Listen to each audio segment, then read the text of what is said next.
Quand on parle de séries, et plus particulièrement de séries d'animation pour adultes, vous pensez forcément aux Simpsons ou à South Park. Comment ne pas les évoquer ? Ces monuments ont redéfini le genre et imposé leur style au fil des décennies. C'est indiscutable. Pourtant, depuis un peu plus de 10 ans, l'univers de Rick et Morty n'a plus rien à envier à ces deux monstres. Alors qu'au départ, c'était pas gagné. Autant c'est compliqué d'arriver en premier comme l'ont fait les Simpsons et de s'imposer comme une référence, autant c'est quasiment mission impossible de passer après un tel succès et de réussir à faire aussi bien sans faire la même chose. Et pourtant c'est ce que vont réussir à faire deux hommes, Dan Harmon et Justin Roiland. On pourrait croire à une belle histoire d'amitié entre deux gamins passionnés de dessins animés, mais pas du tout. À l'origine, ces deux-là ne se connaissent même pas. Leur rencontre, leur parcours, les obstacles qu'ils vont surmonter avant d'accoucher de Rick et Morty sont tout sauf une success story classique. Et spoiler, ça finit mal. Oui, faut bien garder l'attention des gens. En parlant de success story, sachez que cette vidéo est sponsorisée par Dblock pour la première fois sur cette chaîne. Dblock, c'est quoi ? C'est simple, c'est la toute première application de compte courant en ligne française agréée par l'autorisation des marchés financiers et par la Banque de France. Ce qui vous garantit la sécurité en vous permettant d'avoir un compte, mais aussi un IBAN français. Là où Dblock fait fort, c'est qu'ils permettent à leurs utilisateurs d'utiliser leur argent comme ils le veulent sans restriction, mais aussi leur crypto. Et quand je parle de crypto, je ne parle pas de spéculation. En gros, ça signifie que si vous avez des cryptos, elles seront visibles sur votre compte sans avoir besoin de passer par tout un tas d'applications ou de transferts compliqués. Ça signifie aussi que vous pourrez instantanément et de manière illimitée les convertir en euros et vice-versa. Ça veut dire quoi ? Ça veut dire que tu sois un trader chevronné ou que ça ne t'intéresse absolument pas, avec Dblock, ton argent reste ton argent et tu peux l'utiliser comme tu en as envie sans que la banque ait son mot à dire. Fini les restrictions, tout est simplifié. Tu peux utiliser cet argent comme bon te semble. Tu peux aller au cinéma, au restaurant, partir en voyage, payer ton loyer, etc. C'est ton argent. Si vous avez de quoi vous acheter la voiture de vos rêves cash, vous pouvez payer avec la carte et acheter la voiture de vos rêves cash. Et pour ceux qui ont peur de perdre leurs fonds en cas de chute ou de fermeture de la boîte, sachez que vous ne risquez rien. Vous êtes les seuls à avoir les clés de votre compte. Vos actifs, qu'ils soient en crypto ou en devise, resteront accessibles. S'il n'y avait qu'une chose à retenir, c'est que vous pouvez absolument tout gérer sur une seule application. Dblock propose 3 types de plans, gratuit, premium et natif. L'inscription est rapide et gratuite et en cliquant sur le lien dans la description, vous bénéficiez de 3 mois gratuits sur le plan premium avec le code Jimmy3. Et personnellement, je suis très content de mettre en avant des avancées 100% françaises. Cocorico, merci à eux de soutenir la chaîne et nous on repart pour l'histoire de la création de Rick et Morty. On est dans les années 90 et Dan Harmon, bordel ce look, c'est quoi cette photo ? Bref, il a un look bien à lui. Mais surtout, comme beaucoup de jeunes à l'époque, il est fan des Simpsons mais aussi de Seinfeld et des Monty Python. Mais ce qui différencie Dan de la plupart des ados de son âge, c'est que lui, ce qu'il passionne avant tout dans ses séries, c'est la façon dont elles sont écrites. Dan, il adore raconter des histoires et il veut en faire son métier et donc devenir scénariste. C'est son rêve, alors il écrit tout le temps. Et à l'université, il va rencontrer un garçon appelé Rob Schrab. Rob, lui, son truc, c'est le dessin. Et il aime tellement ça qu'il bosse sur une BD. C'est parfait. Dan trouve l'idée géniale et il propose naturellement à son ami Rob de l'aider dans l'écriture du scénario et des dialogues et ensemble, ils donnent vie à Scud, The Disposable Assassin, qu'on pourrait traduire par l'assassin jetable. Et il se trouve que quand la BD sort, elle rencontre son petit succès dans le milieu de la bande dessinée amateur. Alors les deux copains, qui en plus de bien s'entendre, travaillent bien ensemble, décident, après leurs études, de partir vivre à Los Angeles pour tenter leur chance. Bah oui, ça n'a pas changé, c'est toujours là-bas que tout se passe. Même aujourd'hui, je suis plus sûr de ça. Bref, avec leur BD en poche qui leur servira de portfolio et à force de travail, d'échecs et de prise de contact, en 1999, la Fox leur commande un pilote pour une série télé. Dan et Rob se mettent au travail et donnent naissance à Hit Vision and Jack, et aussi fou que ça puisse paraître, ils travaillent déjà avec Jack Black, Owen Wilson et Ben Stiller qui sont des stars à l'époque. Mais comment ils ont fait ? Déjà, c'est soutenu par la Fox. Donc, ça rassure les acteurs, mais aussi les 3 stars aiment le style décalé de Dan, qui colle parfaitement avec leur style d'humour. Donc, ils acceptent de participer. Sauf que la Fox, eux, ne vont pas valider le projet. encore un échec. Échec qui va énormément frustrer les deux hommes qui se rendent compte de la rigidité du système hollywoodien à l'époque et donc les empêche d'avancer. Parce qu'autant aujourd'hui, si tu veux créer quelque chose, tu prends ta caméra, tu filmes avec ton humour ou autre et tu diffuses toi-même. Et si les gens aiment, ça pète. Autant à l'époque, si les producteurs n'aiment pas, tu peux danser sur ta tête tant que tu veux, personne ne verra ce que tu proposes. Et ça, Dan et Rob l'ont parfaitement compris. Et ils ont une idée. Créer à Los Angeles un festival pour promouvoir les films courts indépendants, histoire de mettre en avant les gens comme eux. C'est comme ça que va naître le festival Channel 101.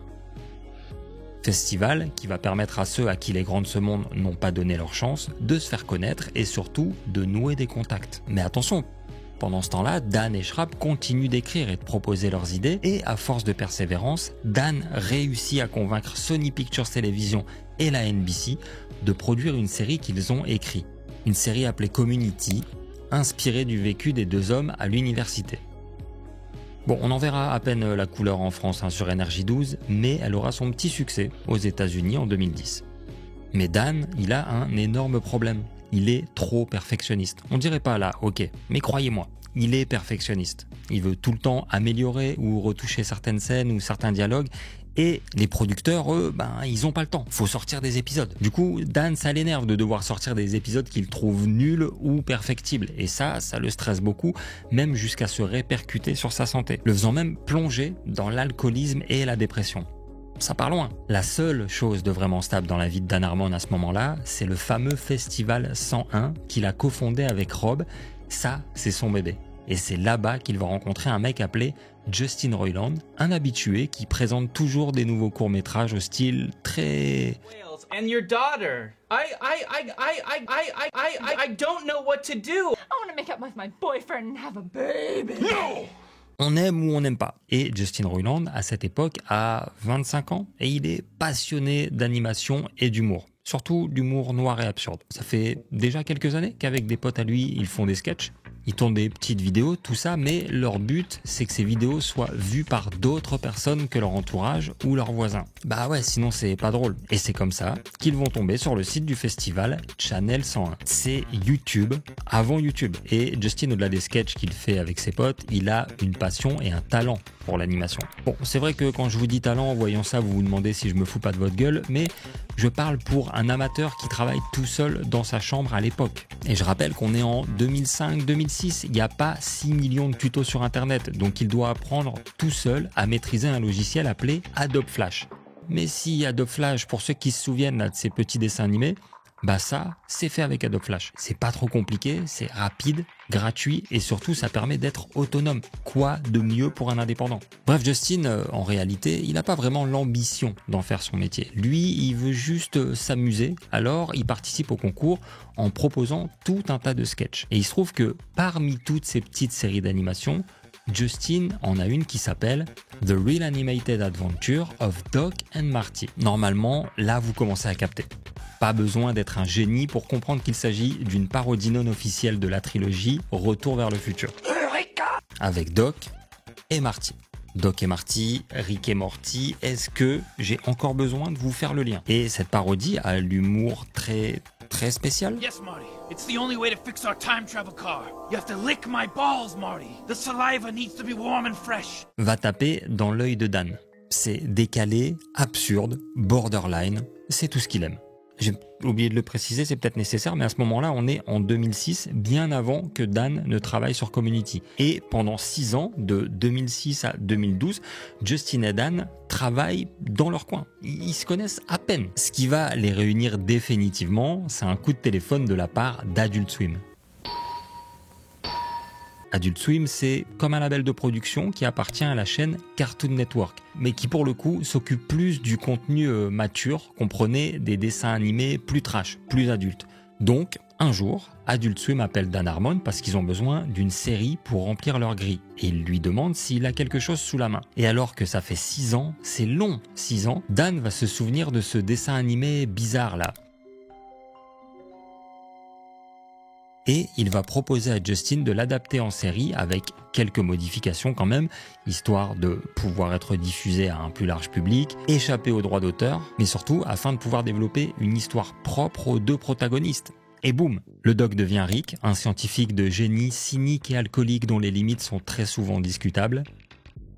Et Marty devient Morty, un préadolescent avec des problèmes d'ado, naïf, parfois innocent et souvent anxieux à l'extrême, en totale contradiction avec les choix moraux de son grand-père. Ça t'énerve à ce point-là? Ma mère vérifie si je suis d'accord avant de partir à l'aventure avec toi. C'est quoi la suite, Morty? Si je veux que tu sautes de l'Empire State Building, je dois demander la permission? Bah oui. 2 générations et 2 personnalités diamétralement opposées qui vont permettre à Dan Harmon et Justin Roiland de donner libre cours à toutes sortes de situations improbables. Je me suis transformé en cornichon, boum! C'est ça l'info, je suis un cornichon, alors t'en penses quoi? Je suis Rick Cornichon! Et déjà, ce qui frappe tout de suite, j'ai même pas besoin de vous le dire, ce sont les similitudes visuelles. On peut clairement voir qu'ils vont garder énormément de références de la série de base. Les coupes de cheveux, le look de Rick avec la veste, le garage, la famille Smith qui apparaît déjà dans la parodie mais qui n'était pas directement celle des 2 protagonistes, et tout un tas de détails et de personnages qui vont servir à Dan et Justin pour créer un tout nouvel univers. Là, les 2 hommes doivent saisir leur chance et donc ils vont devoir se répartir les tâches. Justin Roiland, lui, va s'occuper de la partie créative. C'est surtout son humour et son côté déjanté qui vont donner toute sa saveur à la série, et c'est aussi lui qui va prêter sa voix aux personnages de Rick et de Morty comme il le faisait déjà dans la série d'origine. Hey, Rick! Help me, Rick! Oh, Morty! Help me, Morty! Quant à Armand, il va devoir principalement s'occuper de créer la Bible des personnages, c'est-à-dire qui ils sont, pourquoi ils sont comme ils sont, leur lien de parenté, leur caractère, qui va définir comment est-ce qu'ils interagissent avec les autres personnages. Est-ce que t'es ivre? T'es mon parrain des alcooliques anonymes. Ton quoi? Ça va, chérie? Exemple, Rick ne va pas parler de la même façon avec Jerry, son beau-fils loser qu'il juge inutile, et avec Monsieur Nimbus, son ex-meilleur ennemi. Je suis Monsieur Nimbus! Ou Bess, la fille de Rick, qui elle aura toujours du mal à s'imposer face à son père à cause de sa peur de l'abandon, là où elle va faire preuve d'autorité sur son mari ou encore le président lui-même. C'est toi le plus gros gamin de nous tous! Je vous interdis de parler comme ça à mon fils. Pardon, Madame Smith. La Bible dans le cinéma, c'est ce qui permet de définir clairement l'univers et les personnages pour qu'il y ait une cohérence dans l'histoire, que ce soit dans un seul épisode ou tout au long d'une série, ce qui va permettre de faciliter l'écriture, les dialogues ou encore les inspirations visuelles. Et d'ailleurs, Dan aime tellement quand c'est carré et structuré qu'il va aussi mettre sur la table le cercle d'Armand, une méthode qu'il a créée lui-même à ses débuts pour toujours écrire une bonne histoire, ou en tout cas avoir une narration cohérente et captivante. C'est plus ça. Mais c'est quoi le cercle d'Armand? Je vous explique. Prenons un cercle. Un peu plus grand, le cercle? Parfait. À l'intérieur, Armand y dessine une croix. Et à l'extérieur, 8 étapes. La croix représente, elle, 4 étapes. Tout ce qui se trouve au-dessus de la ligne horizontale représente ce qu'ils connaissent, leur monde, leur zone de confort. Et tout ce qui se trouve en dessous représente l'inconnu. C'est généralement là que ça tourne mal. En ce qui concerne la ligne verticale maintenant, tout ce qui se trouve à droite représente le contrôle. Et la partie de gauche représente la perte de contrôle, la recherche de solutions et l'évolution du personnage. Bon, je sais que ça peut paraître compliqué dit comme ça, mais je ne vais pas vous lâcher ici, vous allez comprendre. D'abord les 8 points principaux, ce qui va faire qu'un épisode de Rick et Morty est ce qu'il est, même si ça s'adapte à tout un tas d'autres histoires. Numéro 1, comme dans toutes les bonnes histoires, présenter ou représenter le ou les personnages dans leur monde habituel. 2, définir leurs désirs, leurs besoins, qu'est-ce qu'ils veulent, ce qui les pousse à agir et à partir à l'aventure. 3, mise en application du plan, ce qui va les faire basculer dans l'inconnu. On passe sous la barre horizontale. 4, l'adaptation. Là, ils vont devoir gérer la situation et surmonter des obstacles. 5. Trouver une solution pour régler les problèmes, solution qui souvent empire la situation initiale. 6. La solution trouvée a des conséquences inattendues. 7. Les personnages réussissent à rentrer chez eux, peu importe que la solution ait été bonne ou mauvaise. On repasse au-dessus de la ligne horizontale, ce qui signifie que le ou les personnages reviennent dans leur zone de confort, là où tout a commencé. 8. On revient au début, ils ne sont plus les mêmes, ils ont évolué grâce ou à cause de cette aventure. Voilà, en gros, c'est ça l'idée du cercle d'Armand, mais ce qui serait bien, c'est peut-être de le tester. Donc, qu'est-ce que ça donne sur un épisode de Rick et Morty? Un des épisodes que j'adore d'ailleurs, qui applique à merveille cette méthode, c'est l'épisode 6 de la première saison. Petit 1, Rick est un scientifique de génie, égoïste, qui manque d'empathie, et Morty est un très jeune ado, timide et maladroit, qui ne cherche que la validation de son grand-père et sortir avec Jessica, la plus jolie fille du collège. 2, la quête. Dans cet épisode, à l'occasion du bal du lycée, Morty demande à Rick de lui fabriquer une potion pour que Jessica tombe amoureux de lui, ce que Rick va faire.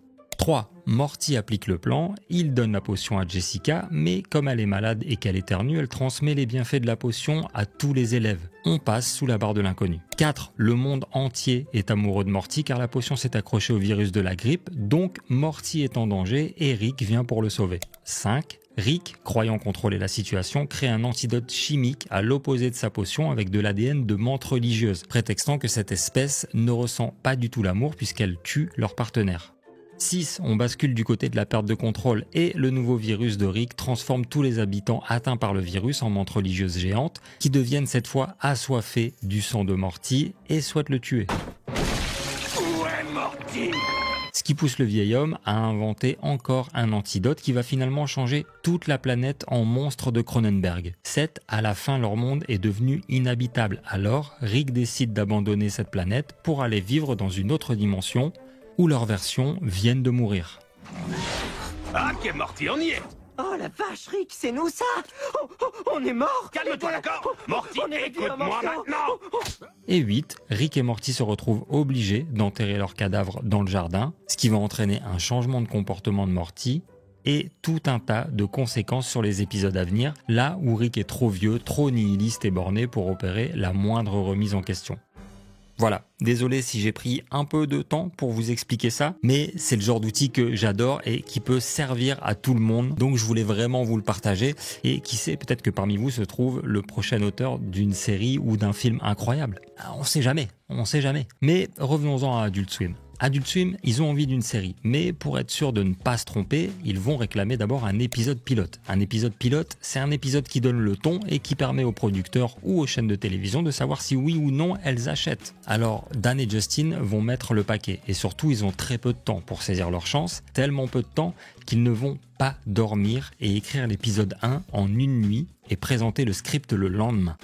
Et ça marche, chez Adult Swim, ils sont séduits. Bon, le mec que vous voyez là et qui ressemble à Kurt Cobain sous l'Exomil, c'est Mark Lazzo, le numéro 2, c'est lui qui valide le script. Mais bon, pour être sûr de leur pari, ils vont quand même devoir attendre quelques mois que le studio Bardel Entertainment donne vie à l'épisode. Et ce logo ressemble énormément à un autre, mais j'arrive plus à le trouver. Si quelqu'un l'a, donnez-le moi en commentaire s'il vous plaît. Bref, on constate très vite dans ce premier épisode que la charte graphique et la Bible n'ont pas encore été totalement définies à ce moment-là. Les animations sont pas du tout naturelles, ça manque de contexte, la série ne prend même pas la peine de nous présenter les personnages, c'est chaotique. On sent vraiment que c'est l'épisode qui servait à vendre la série aux producteurs et à prendre la température en un temps record. Même Rick qui dans la série rote de temps en temps, dans l'épisode pilote, c'est un autre délire.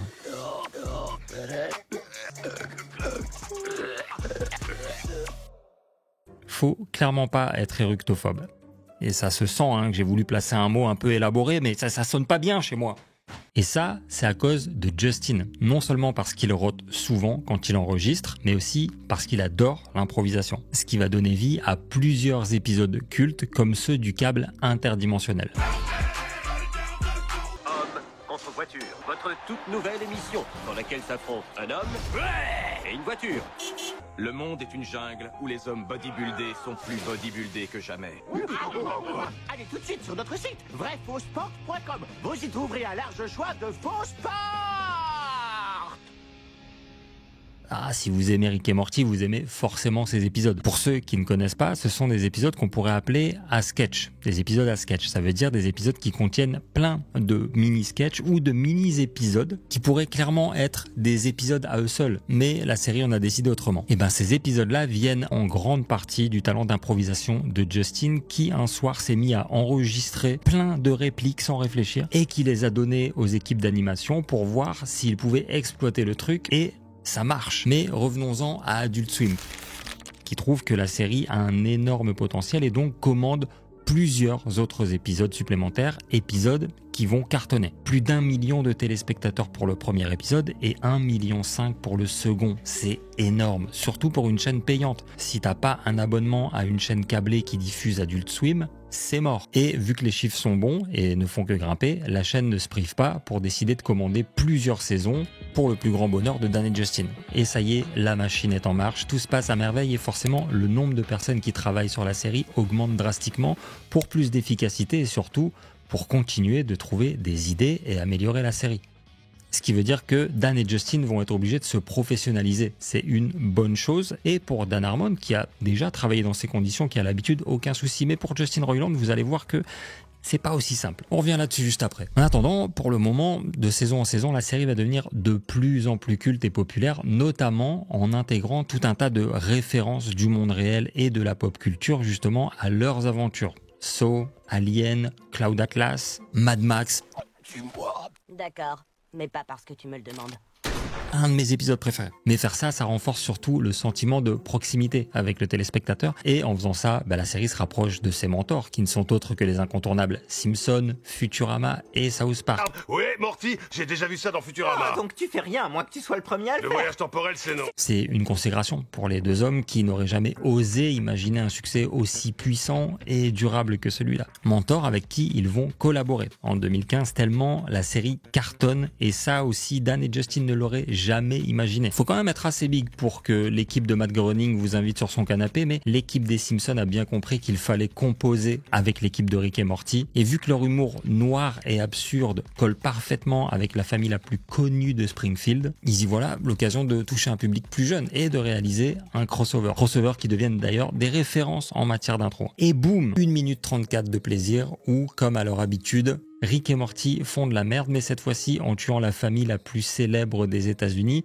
ce qui va les pousser à chercher un moyen de les ramener à la vie avant que quiconque ne s'en rende compte. Bon, le crossover est un carton, ok. D'un côté, c'est une énorme reconnaissance pour Dan et Justin, et de l'autre, les Simpsons montrent qu'ils sont toujours dans le coup et que plutôt que de descendre la concurrence, ils préfèrent travailler avec pour faire plaisir aux téléspectateurs. Ah, ils sont malins, c'est gagnant-gagnant. Et je me rends compte depuis tout à l'heure que je vous dis ça, mais si ça se trouve, il y en a parmi vous qui n'ont jamais regardé la série et qui ne savent pas du tout de quoi je parle en réalité. Je tiens à préciser que je vous vois pas comme ça, ok? C'est juste pour illustrer avec un petit côté vintage, ok? Si, je vous jure, je vous respecte. Bref, on va réparer ça. Laissez-moi vous présenter tout ce petit monde. Bon, vous les connaissez déjà. Ça, c'est Rick, le grand-père, un génie alcoolique et désabusé, et son petit-fils Morty qui aimerait vivre sa vie d'ado et faire des trucs d'ado, mais qui se retrouve régulièrement, malgré lui, obligé d'aider son grand-père. Mais la série ne serait pas ce qu'elle est sans la famille de Rick et de Morty. Voici donc Beth et Jerry, les parents de Morty, qui forment un couple bizarre. On laisse absolument tout passer à ton père, tout ça parce que t'as des angoisses d'abandon. Ce mec t'endort grave, bolos. Arrête de parler avec ce stupide langage de la rue. Mais surtout un couple qui bat de l'aile à cause notamment de la présence du père au sein du foyer, le chômage de Jerry et les névroses de Beth. Parce que j'ai pas envie qu'il nous quitte encore, espèce de gros con. Et enfin Summer, une jeune adolescente un peu rebelle qui manque de confiance en elle, mais sans qui Rick et Morty seraient morts depuis bien longtemps. Voilà, maintenant, on va passer aux 200 ou 300 autres personnages, je pense, et je plaisante. Cette vanne n'est absolument pas drôle. Je ne sais pas pourquoi je la fais. C'est dingue de faire cette blague alors que tu sais qu'elle est pas drôle et que tu l'as écrite en plus. Et même le fait que je dise que c'est pas drôle, c'est écrit. Donc bon, je suis en train de repousser le 4e mur, c'est fou. Bref, le but ici, contrairement aux Simpsons, n'est absolument pas de faire en sorte que le spectateur se reconnaisse ou s'identifie. Alors vous allez peut-être de temps en temps reconnaître un personnage qui vous fait penser à quelqu'un que vous connaissez, mais c'est clairement pas le projet de base. Et tout ce petit monde habite dans un pavillon de banlieue calme et ennuyeux aux États-Unis. Calme qui se transforme souvent en tempête à cause des inventions et explorations de Rick dans les autres mondes.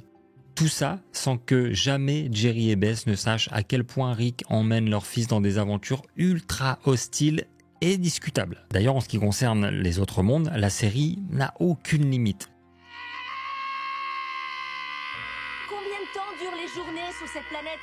C'est ce qui permet au scénariste de partir dans tous les sens, puisque grâce à son pistoportail, Rick peut voyager de planète en planète, mais aussi dans d'autres dimensions de ces mêmes planètes, et donc rencontrer d'autres versions de lui-même ou de sa famille. Ce sont des nuages générés par procédure, Bess. Cette rivière est un arc-en-ciel. Littéralement, t'abuses là. J'y ai mis pas mal d'huile de coude dans cet Tu endroit. étais censé mettre de l'huile de coude dans ta fille. Dégueu. Bref, c'est grâce à Dan, Justin et au studio d'animation Bardell Entertainment que tout cet univers va prendre vie. Et même si ça ne saute pas aux yeux au début, la série s'emploie à faire passer tout un tas de messages et c'est ça qui va plaire aux fans. La série aborde énormément la question du poids du pouvoir et de l'autorité, que ce soit en famille ou en politique, voire de la toute-puissance de Rick, qui mène forcément le spectateur à se questionner sur tout un tas de dilemmes moraux.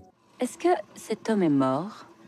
Tout ce qu'on dit est couvert par le secret médical? Tout sauf les meurtres. Alors il va bien. Mais ils vont aussi aborder des sujets plus populaires comme l'alcoolisme, la religion, les relations amoureuses ou familiales. Qui suis-je? Où vais-je? Oui, je sais, ça fait un peu bateau de dire ça comme ça, on dirait que je me moque de vous, mais en vrai, la série aborde vraiment ces questions. C'est dans ce genre de situation que le spectateur peut se retrouver et s'identifier. Et je pense que c'est ça qui fait le succès de la série. Et souvent, qui dit succès, surtout quand une série parodie ou satire la réalité, dit aussi polémique. Et Rick et Morty ne vont pas échapper à la règle. Parce que même si la série est très inclusive et qu'elle se moque souvent du racisme et des clichés en général... Mon nom est Jerry Smith, j'habite en banlieue proche. Je suis juste là pour prouver ma supériorité en profitant de mon pouvoir avant qu'on ne me le retire. Yo, y a un nazi qui cherche la merde. Quoi? Je vais vous montrer. Oh! Au secours! À l'aide! Lancez-moi ma chaussure!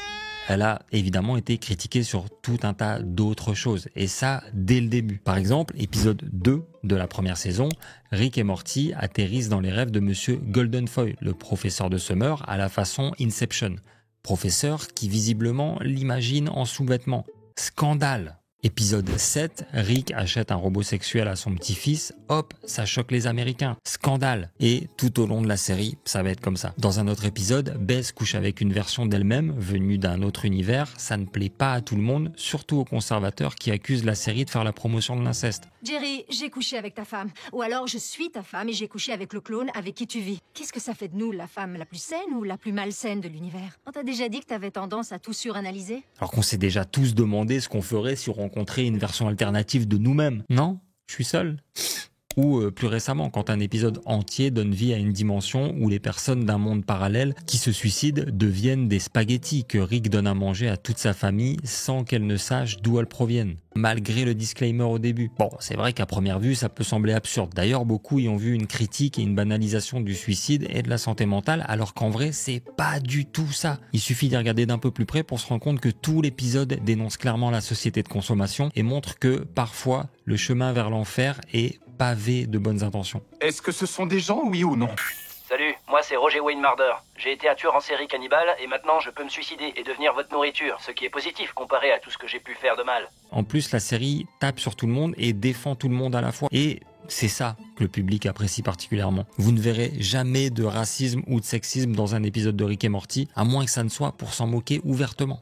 Bref, la série va très loin et pour de bonnes raisons. Et ça fait du bien de temps en temps. Le truc, c'est que des polémiques sur les épisodes, en soi, c'est pas si grave. En revanche, quand ce sont les créateurs eux-mêmes qui la créent, là, ça devient chiant. On commence avec Dan Harmon, qui vivait sa petite vie tranquillou, mais qui en 2018 s'est retrouvé dans la sauce, notamment sur Twitter, à cause d'un vieux sketch de 2009 qui va refaire surface. Un sketch où il parodie la série Dexter. Pour ceux qui ne connaissent pas, Dexter, c'est un tueur en série rendu sympathique parce qu'il résout des enquêtes et qu'il tue d'autres méchants. Et Harmon, qui aime la série, mais qui adore surtout l'humour noir, se dit que ça serait une bonne idée de pousser ce trait de caractère au maximum pour voir jusqu'où il pourrait rendre sympathique un monstre. Et en vrai, c'est une bonne idée. Il y a un truc à creuser, sauf que Dan, il va un peu trop loin en jouant un Dexter qui va jusqu'à coucher avec un poupon. Aïe, aïe, aïe, aïe, aïe. On comprend pas bien le message, les gens ne comprennent pas bien le message, et je les comprends. Je comprends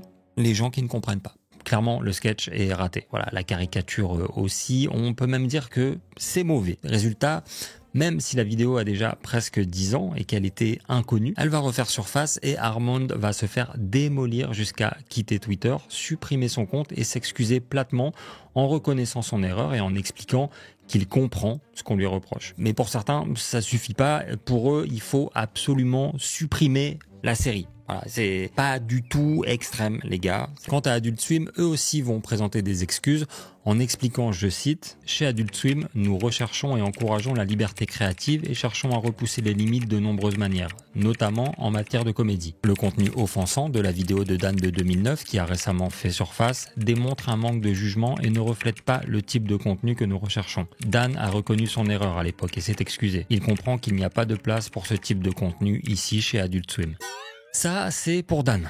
L'autre polémique concerne, quant à elle, Justin Roiland. Et là, on est sur un autre niveau. Enfin, surtout, on n'est pas sur un sketch. En 2020, Justin est accusé par son ex-petite amie de violences domestiques, conjugales et de menaces de mort. Ça craint. La police l'arrête et Justin, qui nie les faits, paie une caution de $50 000 pour sortir. Mais à l'époque, cette histoire passe sous les radars.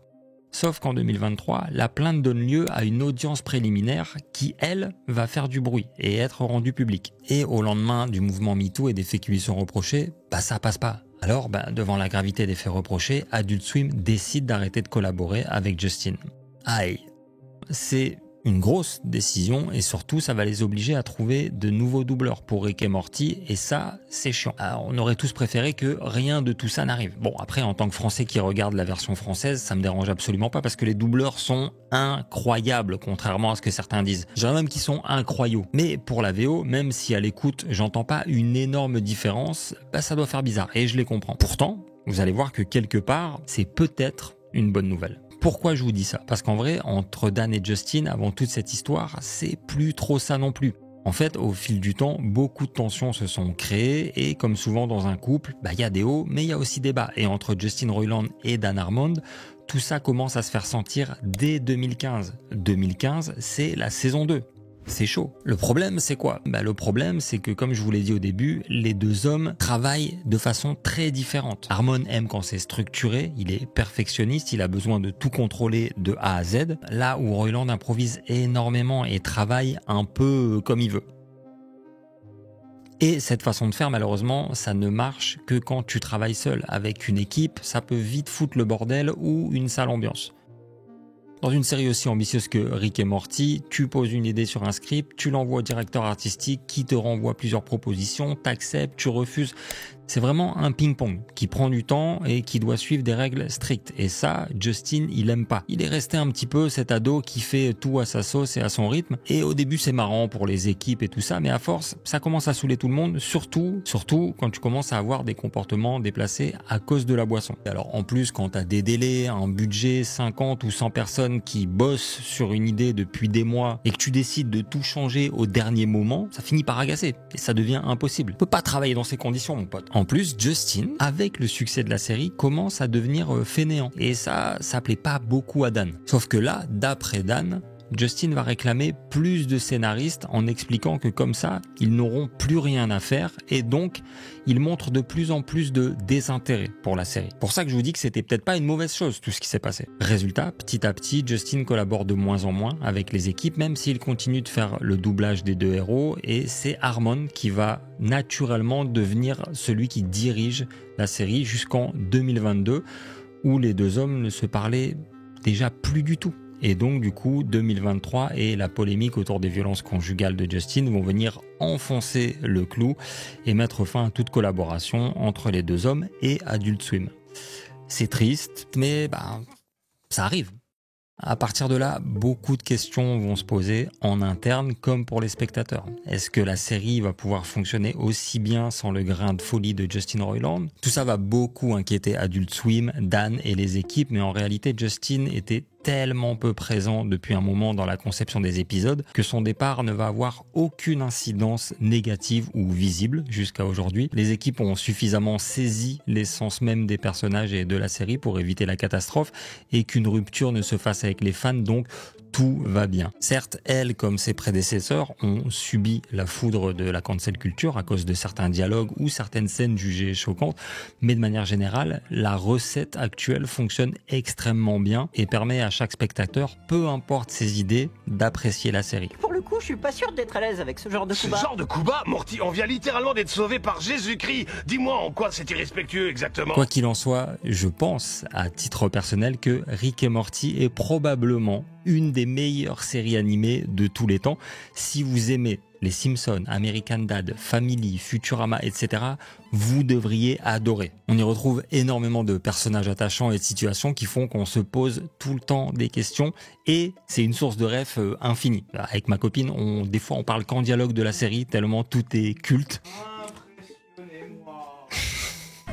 Impressionnez-moi. Voilà, elle veut que vous l'impressionniez. Je veux que vous m'impressionniez. Ah, zut. Alors oui, c'est pas l'histoire de création de série ou de success story la plus folle ou la plus jolie qui existe, c'est sûr. Et vu qu'elle donne lieu à un chef-d'œuvre, c'est mon point de vue, ok, j'avais envie de vous la partager. Et c'est aussi une série qui montre que persévérer et aller au bout de sa passion, parfois ça tient à rien. Une connexion, un coup de téléphone, un script ou parfois un festival. Ah, et fun fact, Justin Roiland de son côté a sorti une autre série qui est diffusée sur Disney+. Ça s'appelle Solar Opposite. On y reconnaît bien le style, même palette de couleurs, mêmes yeux, l'escalier, la maison, etc. Ça sent la crotte de nez quand même. Voilà, j'espère que vous avez aimé la vidéo et que vous avez appris des choses. Comme d'habitude, si vous êtes resté jusqu'à la fin, je veux le savoir. Mettez-moi en commentaire votre rêve préféré de la série, s'il vous plaît. Et pour ceux qui n'en connaissent pas, ne vous inquiétez pas, ok, je vous en donne 2. La première, c'est « Je suis Rick Cornichon » ou la deuxième, « Appel à tous les gens Michael Vincent ». Faites-moi confiance, ce sont des vrais rêves. À très vite. Ciao.